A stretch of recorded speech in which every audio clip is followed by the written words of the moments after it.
As a result of these developments, the breadth and the depth of the changes in U.S. trade policy have become more fully apparent. Imagine an alliance that for decades was considered unbreakable is now falling apart at the seams. The North American partnership, established after World War II, is crumbling before our eyes. Canada, which Washington has come to see as a junior partner, a quiet neighbor with hockey, maple syrup, and endless politeness, is suddenly changing course, and it is doing so abruptly and harshly that, according to experts, the White House is in a state of shock. And to these ends, the United States has announced a series of trade actions. Those began near the start of this year with the so-called IEEPA tariffs against Canada and Mexico based on U.S. concerns about the border and fentanyl trafficking. It all started in 2025 when the first tanker in history left a Canadian port carrying gas, not heading south to the US, but across the ocean to Europe and Asia. An event that could have been dismissed as a routine trade contract became a signal comparable to a gunshot. Because with this shipment, America lost something far more valuable than energy. It lost control. Control that it had held for almost 80 years. But this is only the beginning. At the same time, secret negotiations are taking place in Europe. In Berlin, multi-billion-dollar agreements are being signed for the supply of modern weapons.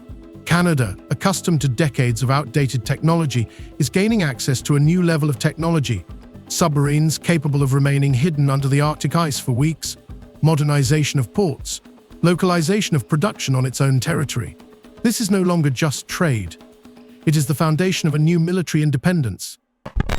This new U.S. trade policy has several motivations: to raise tariff revenues, to protect strategic industries, to encourage foreign investment in the United States, and to change trade and non-trade policy in U.S. partners. Washington responds with threats. Ultimatums are issued: participate in the new missile defense system or end the special relationship. Previously, such statements were perceived as empty words, but this time Ottawa's response stunned everyone. Canada said no, and it did so without the usual compromises. The North American alliance began to crack at the seams. The economy is where the main blow lies. For decades, American factories ran on Canadian oil. For decades, gas flows went only south. But now everything is changing. Contracts are going to Europe and Asia. Factories in the US are on the verge of shutdown. Domestic fuel prices are starting to rise. And in some states, supply disruptions are being reported. Specifically, under the new U.S. approach, countries must now buy access to the world's largest economy through a combination of tariffs, investments, unilateral trade liberalization, and policy changes in their home markets. Against this backdrop, a new economic nationalism is unfolding in Canada itself. Factories are closing, but instead of submission, there is protest. Politicians are tearing up contracts on live television. The provincial premier demonstratively pours a bottle of whiskey onto the asphalt, calling corporations traitors, and the people support this tough line. Approval ratings are reaching record highs. Today, no one doubts that this is not a diplomatic dispute, but a real revolution. Canada no longer intends to be a raw materials appendage. It is changing the rules of the game. It is building new infrastructure, new alliances, and a new economy. And for the first time in many decades, the United States is losing its leverage over its closest neighbor. What will happen next? Will Washington be able to regain control, or will Canada's course become a point of no return? And most importantly, why was no one in the White House or Brussels prepared for such a turn of events? In the summer of 2025, an event took place that at first seemed insignificant and even boring to most Western media outlets.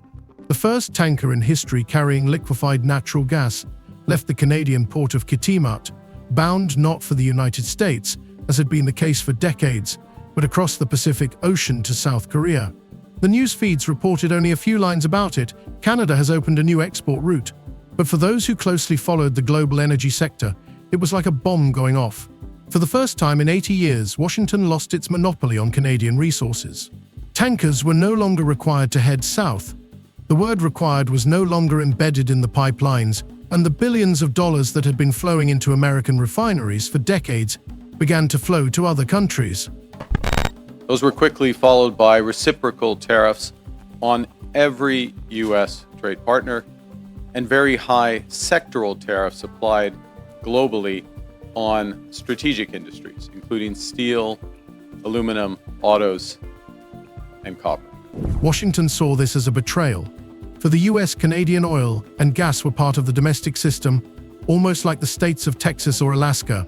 American refineries, especially on the Gulf Coast, had been geared up for decades to handle heavy Canadian oil, without which they simply could not operate at full capacity. And suddenly, this resource began to leak away. Back in the spring, no one in Congress believed that Ottawa would take such a drastic step. But now the fact was obvious: a new player had entered the energy game, and its interests no longer coincided with those of the United States. What happened next only reinforced the effect. Just a few weeks later, it was announced that a new project was being launched on Canada's east coast. In Montreal and Churchill, port expansion began, officially under the pretext of increasing trade volumes. But behind the scenes, the talk was quite different. The new terminals were designed to serve tankers from Europe, not American ships. The first contracts with Germany and the Netherlands were signed almost secretly, but the figures that leaked out shocked analysts. Europe was willing to pay 12 to 15% above market price for Canadian gas in order to gain stability and independence from Russian and Middle Eastern suppliers. Washington began consultations in a panic. White House economists calculated that if at least a third of Canadian exports went to Europe and Asia in the next 3 years, the US economy could lose up to $180 billion just from retooling its oil refining capacity. And that's not counting the possible rise in domestic fuel prices. According to confidential reports, some northern states were already expecting a 20 to 25% jump in gas prices for the population in the winter of 2025. In New York and Minnesota, energy companies warned of supply disruptions, and in Nebraska, some agricultural producers began buying up diesel in advance, fearing that there would not be enough fuel for the spring planting season. Those trade deals with other countries also have limited or no relief from those sectoral tariffs in those strategic industries such as steel and autos. They include substantial commitments by the U.S. trade partners for investments in the United States and significant unilateral trade liberalization measures by U.S. trade partners. And all this was just the tip of the iceberg, because the energy blow was followed by a military one. This is where the second line of Canada's strategy came into play, a quiet but decisive shift from American contracts to European ones. Negotiations between Canada and leading German defense companies took place in Berlin in the spring. The secrecy of the meetings was simple. It was not about purchasing outdated equipment, but about a full-scale transfer of technology. Germany offered Canada a package for the creation of new Type 212 submarines. These machines had nothing in common with the British gifts of the 1990s outdated Victoria-class submarines that were more often out of service for repairs than out at sea. The new generation of submarines could remain under the Arctic ice for weeks, invisible to American tracking systems. The clause on localizing production was particularly painful for Washington. The submarines were to be assembled in Canada, and German engineers were obliged to train local specialists. In essence, this meant the beginning of military independence, which Ottawa had not even hinted at before. Moreover, the expansion of ports on the east coast in Churchill and Montreal was secretly agreed upon specifically for the deployment of new submarines. American contractors, who had been working on these facilities for decades, were gradually being displaced, and their place was taken by European firms. When the first rumors of this reached the Pentagon, Washington did not believe it. It seemed impossible that Canada, until recently considered an ideal ally, would suddenly decide on such a sharp turn. But intelligence confirmed that German and Norwegian contractors had indeed begun to appear in construction tenders, and equipment purchases were being made directly through Europe. It was then that the phrase "Canada is changing sides" was first heard in Congress. Formerly, Ottawa remained in NATO, but in fact it was becoming an independent player, ready to trade technology and energy without regard for Washington. In closed reports, analysts began to compare this situation to the 1960s, when France, led by Charles de Gaulle, withdrew from NATO's military structure. Only now it was not a nuclear power that was involved, but a country that the US was accustomed to considering a quiet neighbor. As in previous trade disputes, Canada has implemented a series of retaliatory tariffs. Their objectives have been to protect Canadian workers and businesses and to incentivize a negotiated settlement with the United States. Few other countries followed suit. For the White House, this was not only a political blow, but also a symbolic one. For the first time in many decades, an ally that had been considered reliable had acted as an independent power. And this happened just as the United States was trying to push through its own global security projects, such as the Iron Dome system. Ottawa's refusal to invest tens of billions in the US missile defense system only reinforced the sense of crisis. But in Canada, things looked different. For the first time in a long time, there was a sense of national pride within the country. Newspapers wrote that the era of the junior partner is over. Economists noted that for the first time in decades, Canada had the opportunity to dictate prices and conditions rather than follow instructions from outside. Political scientists spoke of a cultural shift. Whereas Canadians had previously looked south with admiration, they now increasingly viewed it with distrust and even fear. Thus, the energy revolution became intertwined with the military one. Oil and gas flows changed direction, followed by ships and technology. America tried to exert pressure with sanctions and tariffs, but the tougher the threats sounded, the quieter and more determined Canada was in building new alliances. Today, it is already clear that these two steps, the energy shift to the east and the military contract with Europe, marked the beginning of the end of the familiar world order. The US is losing its monopoly, and for the first time in many decades, Canada feels like an independent power rather than an appendage. In Washington, they call it betrayal. In Ottawa, they call it the dawn of a new era. Only one thing is certain: there is no turning back. The United States has also imposed substantial trade actions on the Canadian lumber industry. Now, in recent weeks, the United States has agreed a series of trade deals with a variety of countries. And these deals have several aspects in common. First, baseline tariffs that cover a broad range of goods and services that are substantially higher than those U.S. tariffs that existed before.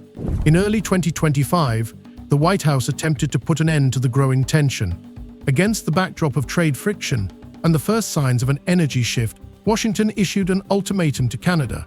The essence of the ultimatum was simple: participate in the construction of the Golden Dome, a new missile defense system costing hundreds of billions of dollars, or reconsider the special status of relations. For the United States, this seemed like a natural step. An ally had to reaffirm its loyalty, invest money, and thereby cement its dependence on American technology. But for the first time in many decades, Ottawa did not remain silent and did not compromise. The answer was short and harsh: refusal. Formally, the Canadian leadership cited excessive costs, but behind the scenes, the story was quite different.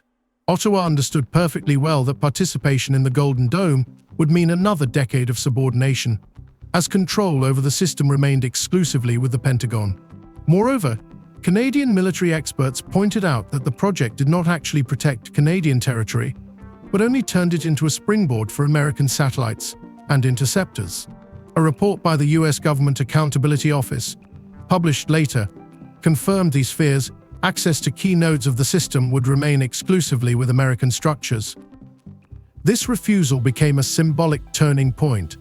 The American media began to draw parallels with de Gaulle, who withdrew France from NATO's pre-structure in the 1960s.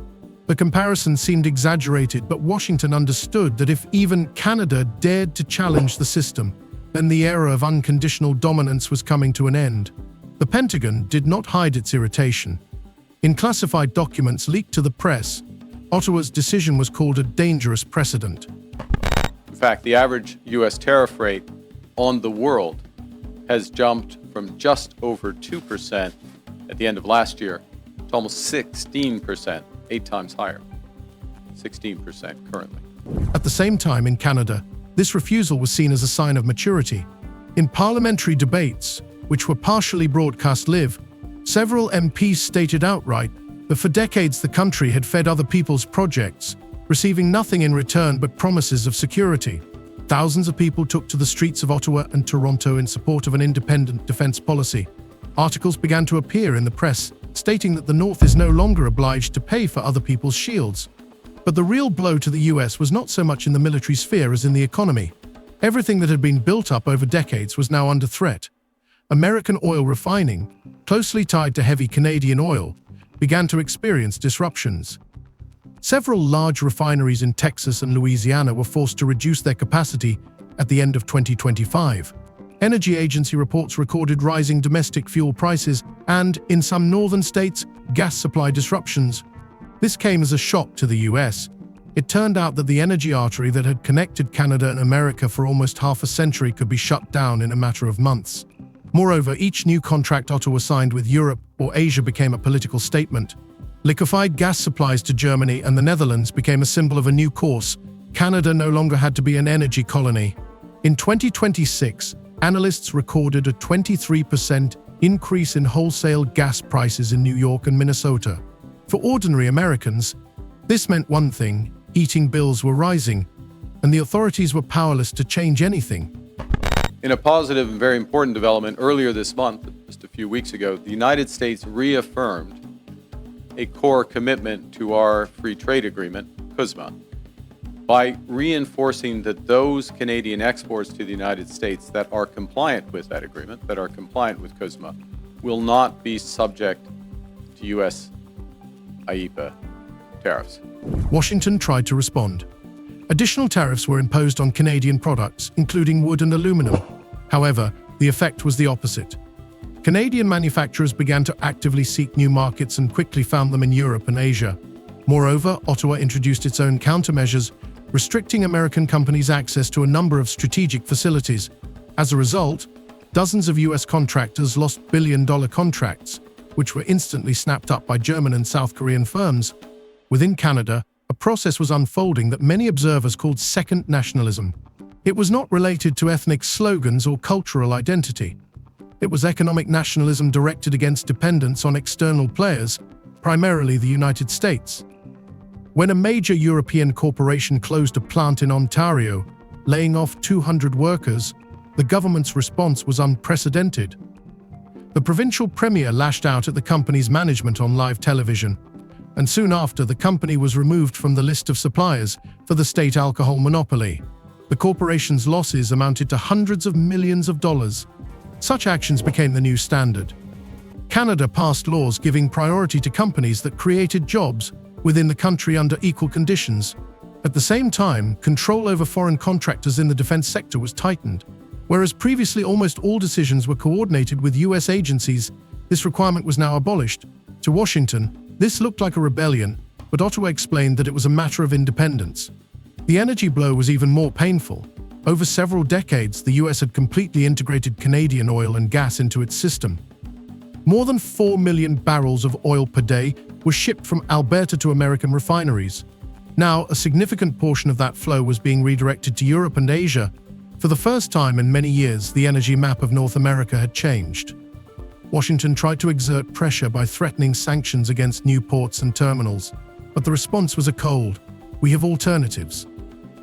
In 2026, the situation reached a critical point. The words energy separatism began to be heard in Congress. American experts said bluntly, Canada is turning energy into a weapon, and this weapon is striking at the very heart of the American economy. Reports documented the closure of small businesses, rising electricity and diesel prices, and a decline in agricultural production in a number of states. For Donald Trump, who was once again actively involved in politics, what was happening became a personal challenge. He was the one who insisted on putting tough pressure on Ottawa, demanding billions in contributions to defense projects. But it was this pressure that was the last straw, pushing Canada to refuse. The American media increasingly wrote that the White House itself had provoked the crisis. On the streets of Canada, however, the mood was quite different. Newspapers wrote about breaking the chains, and TV shows discussed the birth of true independence. In public opinion polls, up to 78% of citizens supported the course toward energy and military independence.